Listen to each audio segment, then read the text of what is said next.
அஸ்ட்ரோசைன் channel வாயிலாக உலகெங்கும் வாழ்ந்து கொண்டிருக்கும் சகோதர சகோதரிகளுக்கு அன்பார்ந்த வணக்கங்கள் மற்றும் வாழ்த்துக்கள்.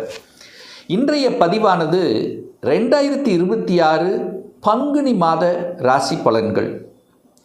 முதலில் இந்த பங்குனி மாதத்தினுடைய கிரக அமைப்புகளை பார்க்கலாம். அதன்படி பார்க்கும் பொழுது கும்பமனையில் 3 கிரகங்கள் இணைவு: புதன், ராகு, செவ்வாய். இந்த புதன் பகவானானது பங்குனி மாதம் 28ஆம் தேதி மீனமனைக்கு டிரான்சிட் ஆகுது. அதே போல் செவ்வாய் பகவான் பங்குனி மாதம் 20ஆம் தேதி, அதாவது 3/4/2026 அன்று கும்பத்திலிருந்து மீனமனைக்கு பெயர்ச்சி அடைகிறது. அதே போல் மீனமனையில் பார்த்தீங்கன்னா 3 கிரகங்கள் இணைவு: சூரியன், சனி, சுக்கிரன். இந்த 3 கிரகங்கள் மீனத்தில் இருக்குது.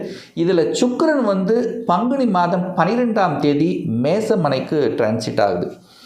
குரு பகவான் மிதுனத்தில் இதுவரைக்கும் வக்ரமாக இருந்தார். இப்போது வக்ர நிவர்த்தி அடைந்து அந்த குருவின் பார்வையால் பலம் பெறக்கூடிய அந்த துலாம் வீட்டையும் தன்னுடைய தனுசு வீட்டையும் கும்ப வீட்டை பார்த்து பலப்படுத்துகிறார் அப்படின்னு நம்ம எடுத்துக்கலாம். கேது பகவான் சிம்மத்தில், இந்த மாத தொடக்கத்தில் சந்திரன் மகரத்தில். ஸோ இந்த கிரக அமைப்புகளை வைத்துக்கொண்டு இந்த பங்குனி மாதம் என்ன பலன், எப்படி இருக்க போகுது, என்ன தெய்வ வழிபாடு, எதை செய்தால் நல்லது என்பதை டீட்டெயிலாக நம்ம 12 ராசிகளுக்கும் பார்க்க போகிறோம். நம்ம சேனலை நீங்கள் ஃபஸ்ட்டு டைம் பார்ப்பவர்கள் என்றால் மறக்காமல் சப்ஸ்கிரைப் பண்ணிக்கிங்க. ரிஷபராசி அன்பர்களே, 2026 பங்குனி மாதம் எப்படி இருக்கும்? ரிஷபத்தின் அதிபதி சுக்கிரன். அந்த சுக்கிரன் உச்ச பலமாக 11ஆம் இடமான லாபஸ்தானத்தில் உட்கார்ந்துருக்கார். ராசி அதிபதி உச்ச பலம், உங்கள் ராசிநாதன் வலிமை பெறுகிறது. எது வரைக்கும் அப்படின்னா இந்த பங்குனி மாதம் 12ஆம் தேதி வரைக்கும். அன்ன வரைக்கும் சூப்பராக இருக்க போகுது. யாரோட சேர்ந்திருக்கார்? சனி பகவானோட சேர்ந்திருக்கார். சனி பகவான் உங்களுக்கு யோகத்தை தரக்கூடியவன். 9, 10க்குரியவனோட சேர்ந்து 11ஆம் இடத்தில் உட்கார்ந்துருக்கு. சூரிய பகவான் 4க்குரியவன், சுகஸ்தானமும் அங்கே உட்கார்ந்துருக்கு.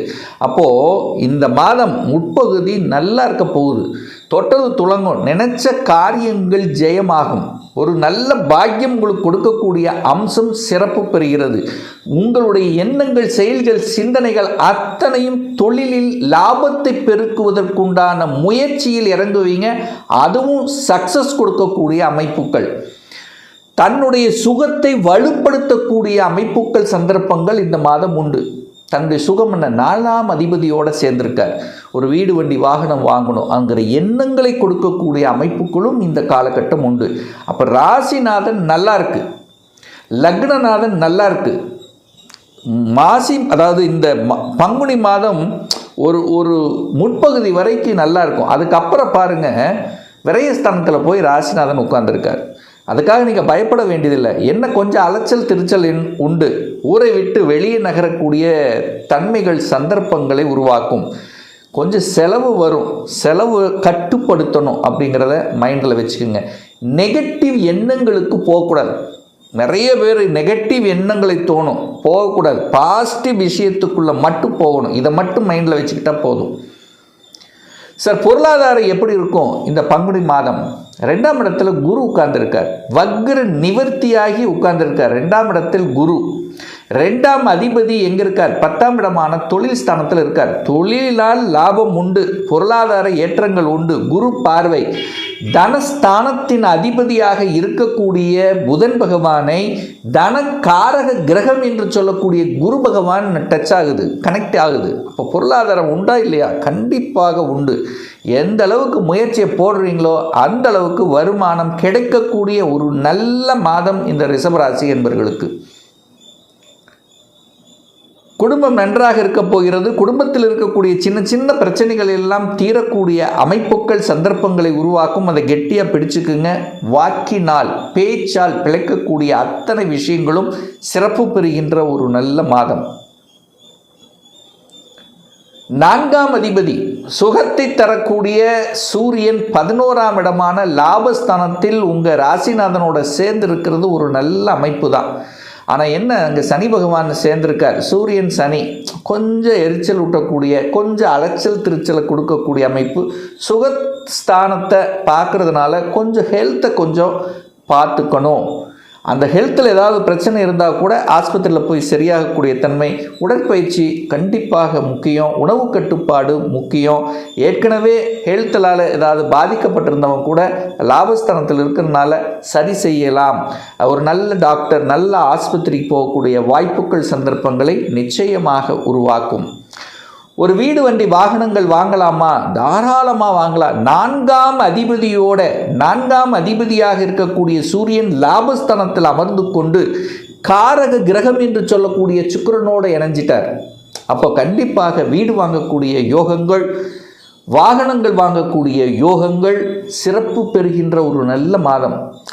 அப்படி வாங்கலைன்னா கூட அதை பற்றியான ஒரு டாக் உங்கள் குடும்ப உறுப்பினரோட பேசக்கூடிய வாய்ப்புகள், அல்லது அதை பற்றிய ஒரு டிசிஷன் எடுக்கக்கூடிய இதை பற்றியான ஒரு டாக் இந்த மாதம் உங்கள் வீட்டில் பேசாமல் இருக்கவே முடியாது. கண்டிப்பாக அதை பற்றி பேசுவீங்க. ஒரு இடத்தை பற்றி வாங்கிறது, நிலத்தை பற்றி வாங்கிறது, இந்த இடம் நிலம் சார்ந்த விஷயங்கள், சுகத்தை பற்றிய சிந்தனைகள், இதை பற்றி பேசாமல் இருக்கவே முடியாது. 5ஆம் அதிபதி 10ல் போய் உட்கார்ந்துருக்கார். 5க்குரியவன் பூர்வ புண்ணிய ஸ்தானத்தின் அதிபதி, பஞ்சமஸ்தானத்தின் அதிபதியாக இருக்கக்கூடிய அந்த புதன் பகவான் 10ல் உட்கார்ந்துருக்கார். கண்டிப்பாக ரிஷபராசி என்பவர்கள் அரசாங்கத்துக்கு போகணும், அரசாங்க வேலைக்கு போகணும், இந்த எக்ஸாம் எழுதணுங்கிற எண்ணங்கள் கண்டிப்பாக கொடுத்தே தீரும். எக்ஸாம் எழுதுவதற்கு எந்த தடையும் இல்லை. அரசாங்க எக்ஸாம், அரசாங்க வேலை, 5க்குரியவன் 10ல் டச்சு, 5, 10 கனெக்ட் ஆகி சூரியன் நல்லபடியாக உங்கள் ஜாதகத்தில் இருந்தீங்கன்னா கண்டிப்பாக அரசு வேலை அமையும். சிம்மம் கெடாமல், சிம்மம் நல்லபடியாக இருந்து 5, 10 கனெக்டாக இருந்தாலே கண்டிப்பாக அரசாங்க எண்ணம், அரசு வேலைக்கு போகிறது, அரசாங்கத்தின் மூலமாக அனுகூலங்கள், ஆதாயம் பெறக்கூடிய அமைப்புகள், அரசியலில் ஈடுபடக்கூடிய வாய்ப்புகள், சந்தர்ப்பங்கள் இதெல்லாம் கண்டிப்பாக ஏற்படுத்தும். ஸோ இந்த காலகட்டம் பாருங்கள், செவ்வாயும் போய் 10ல் உட்கார்ந்துருக்கார். அதிகாரத்தை கொடுக்கக்கூடிய செவ்வாய் 10ல் திக்பலத்தோட வலிமையாக இருந்து சூரியன் 11ஆம் இடத்தில் உங்கள் ராசிநாதனோடு சேர்ந்திருக்கக்கூடிய இந்த காலகட்டம் கண்டிப்பாக அரசு சார்ந்த விஷயங்கள், அதிகாரம், அட்மினிஸ்ட்ரேஷன், தலைமை பண்பு, நிர்வாகத்தன்மை, மின்சாரம் சம்பந்தப்பட்ட தன்மைகள், சூரியனைப் போல சுற்றி வரக்கூடிய தன்மை, மதிப்பு, மரியாதை, கௌரவத்தை நிலைநாட்டக்கூடிய தன்மை, ஒரு பெயர் புகழ் கிடைக்கக்கூடிய தன்மை கண்டிப்பாக ரிஷபத்துக்கு ஏதோ ஒரு வகையில் கண்டிப்பாக ஏற்படுத்தும். சார் வேலை எப்படி சார் இருக்கும்? இந்த மாதம் எனக்கு வேலை இல்லை, வேலை தேடிட்டு இருக்க, இப்போ தான் படித்து முடிச்சிருக்க, வேலை கிடைச்சிருமா? கண்டிப்பாக கிடைக்கும். ஏன்னா 6க்குரியவன் உச்சம். 6ஆம் இடம் தான் வேலையை குறிக்கக்கூடிய இடம். அந்த அதிபதி உச்சமாக வலிமையாக உட்கார்ந்திருக்கார். 11ஆம் இடமான லாபஸ்தானத்தில் உட்கார்ந்திருக்கார். அப்போ கண்டிப்பாக வேலை கிடைக்குமா இல்லையா? கண்டிப்பாக கிடைக்கும். 6க்குரியவன் வலுப்பெற்று இருக்கார். மனதை, அதாவது இங்கே முக்கியமானது என்னென்னா சந்திரன், மனசு, அந்த மனசு ஒருநிலைப்படுத்தி கிடைச்சிரும் அப்படிங்கிற எண்ணத்தோடு செயல்பட்டால் கண்டிப்பாக கிடைச்சிரும். 6க்குரியவன் வலிமையாக இருக்கார். சார் கடன், நோய், எதிர்ப்பு, பகையால் ஏதாவது பிரச்சனை வருமா? 6க்குரியவன் தனக்கு 6ல் போய் உட்கார்ந்துருக்கார், பிரச்சனை இல்லை. ஆனால் இந்த மாதம் பங்குனி மாதம் 12ஆம் தேதிக்கு அப்புறம் அந்த சுக்கிரன் 12ல் போய் நின்று 6ஆம் இடத்தை பார்க்குறார். அப்போ கடனை பற்றிய சிந்தனைகள், இந்த கடனை வாங்கணுங்கிற எண்ணங்கள், ஏதோ ஒன்று கடனை பற்றிய எண்ணங்கள், உங்கள் எதிர்ப்பு பற்றி பேசக்கூடிய தன்மை, ஒன்று அவன் இப்படி பண்ணுறான், எதிர்ப்பாளர்கள் உங்களை ஏதாவது நசுக்கி கொண்டிருந்த, கூட இருந்து துரோகம் பண்ணி கொண்டிருந்த, ஏதாவது அதை பற்றி சிந்தனை எடுப்பீங்க, அதுக்கான ஒரு ஸ்ட்ராட்டஜி பிளானை வகுப்பீங்க, அதை திறம்பட செய்து வெற்றி பெறக்கூடிய வாய்ப்புகளை, சந்தர்ப்பங்களை உருவாக்கும். எதிரி யாருன்னு தெரியலனா கூட இப்போ தெரிய வைக்கும் உங்களை. இவர்தான் எதிரி, இவர்தான் நமக்கு துரோகம் செய்கிறார், இவர்தான் நம்ம கூட இருந்து இந்த மாதிரி பண்ணார் அப்படிங்கிறது இனம் கண்டு கொண்டு அதற்கு தகுந்த மாதிரி செயல் திட்டம் தீட்டி வெற்றி அடையக்கூடிய ஒரு நல்ல மாதம் இந்த பங்குனி மாதம் அப்படின்னு நம்ம எடுத்துக்கலாம்.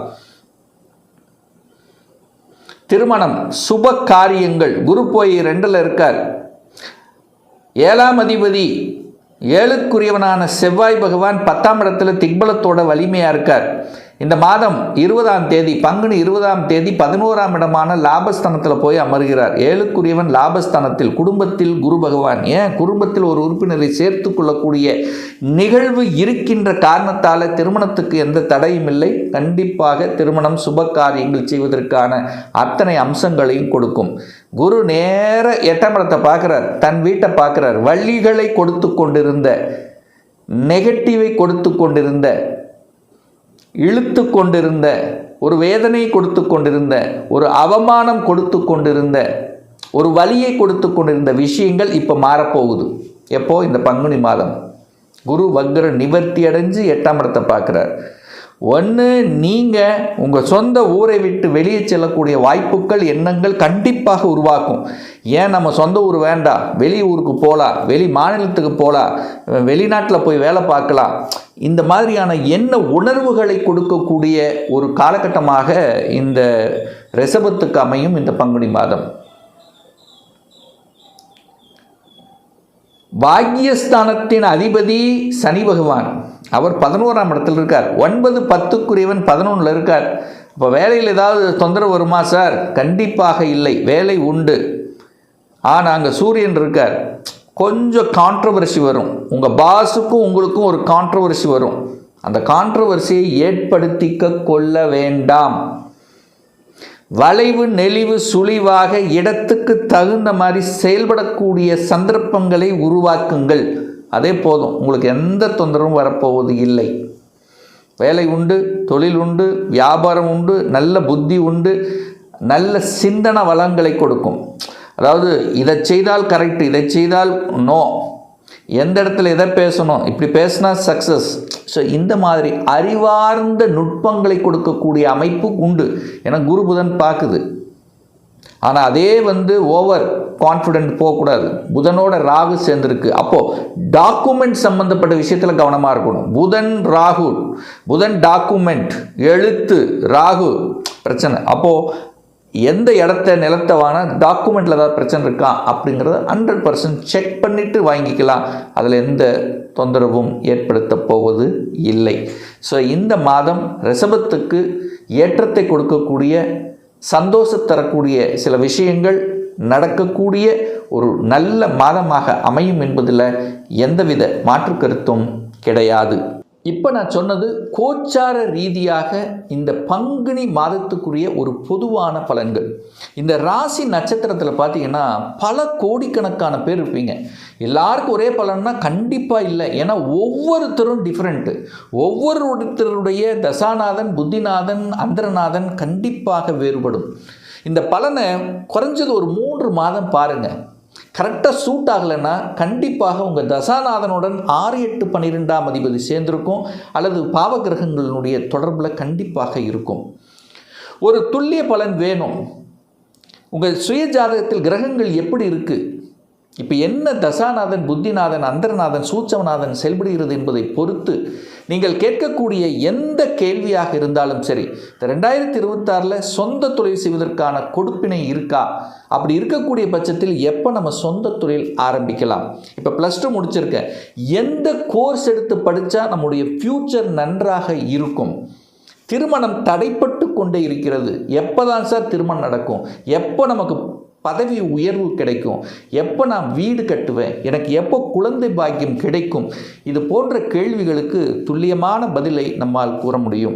ஒரு பர்சனல் கன்சல்டேஷன் எடுத்துக்கணும், சுயஜாதகம் பார்க்கணும் என்று விருப்பப்படக்கூடிய அன்பர்கள் டிஸ்பிளே தெரியக்கூடிய நம்பருக்கு வாட்ஸ்அப் மூலியமாகவோ ஃபோன் கால் மூலியமாகவோ தொடர்பு கொண்டு அப்பாயின்மெண்ட் பெற்றுக்கொண்டு நேரடியாகவோ அல்லது ஆன்லைன் மூலமாகவோ கன்சல்டேஷன் எடுத்துக்கலாம். நம்மளுடைய அலுவலகம் கோயம்புத்தூரில் அமைந்துள்ளது. அதாவது கோயம்புத்தூரில் இருந்து மேட்டுப்பாளையம் செல்லும் வழியில் வெள்ளக்கிணர் பிரிவு அன்னபூர்ணா ஹோட்டலுக்கு பக்கத்தில் அமைந்துள்ளது. பிரியர் அப்பாயின்மெண்ட் வாங்கிட்டு நேரடியாக கன்சல்டேஷன் எடுத்துக்கலாம். நிச்சயமாக இந்த பதிவு ஏதாவது ஒரு ரூபத்தில் உங்களுக்கு யூஸ்ஃபுல்லாக இருக்குங்கிறதுல எந்தவித மாற்று கருத்தும் கிடையாது. இந்த ராசி நட்சத்திர நேயர்கள் அனைவரும் வாழ்க வளர்க வளம் பெறுக என்று எனது வாழ்த்தினை தெரிவித்துக் கொண்டு விடைபெறுகிறேன். நன்றி, வணக்கம், வாழ்த்துக்கள்.